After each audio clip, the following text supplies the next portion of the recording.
Party പതാകയിലെ ആനയെ ചൊല്ലിയുള്ള വിവാദം അവസാനിച്ചു.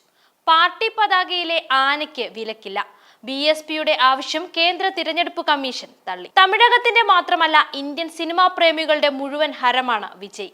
അഭിനയ ജീവിതം ഉടൻ അവസാനിപ്പിക്കുകയാണെന്നും മുഴുവൻ സമയ രാഷ്ട്രീയ പ്രവർത്തനത്തിലേക്ക് കടക്കുകയാണെന്നും വിജയ് നേരത്തെ പ്രഖ്യാപിച്ചിരുന്നു.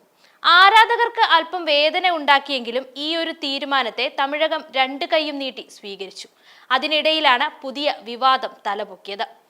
വിജയുടെ രാഷ്ട്രീയ പാർട്ടിയായ തമിഴക വെട്രി കഴകത്തിന്റെ പതാകയിൽ ആനയെ ഉപയോഗിക്കുന്നത് വിലക്കണമെന്നാവശ്യപ്പെട്ട് ബഹുജൻ സമാജ് പാർട്ടി കേന്ദ്ര തെരഞ്ഞെടുപ്പ് കമ്മീഷനെ സമീപിച്ചു. തങ്ങളുടെ ചിഹ്നമായ ആനയെ TVKയുടെ പതാകയിൽ ഉപയോഗിച്ചെന്ന് ചൂണ്ടിക്കാട്ടിയാണ് BSP ദേശീയ ജനറൽ സെക്രട്ടറി സതീഷ് ചന്ദ്ര മിത്ര തിരഞ്ഞെടുപ്പ് കമ്മീഷനെ സമീപിച്ചത്.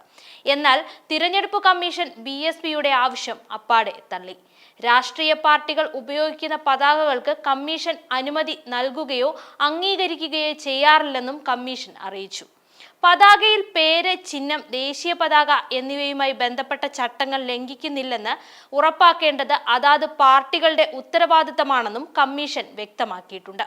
കൂടാതെ തമിഴക വെട്രി കഴകം പാർട്ടി ചിഹ്നത്തിനായി ഇതുവരെ അപേക്ഷിച്ചിട്ടില്ലെന്നും അതിനുശേഷമേ താൽക്കാലിക ചിഹ്നം അനുവദിക്കൂവെന്നും കമ്മീഷൻ അറിയിച്ചു. ഈ വീഡിയോ നിങ്ങൾക്ക് ഇഷ്ടമായാൽ ലൈക്ക് ചെയ്യുക. കൂടുതൽ വീഡിയോകൾക്കായി യോഗനാഥം ന്യൂസ് ചാനൽ സബ്സ്ക്രൈബ് ചെയ്യുക.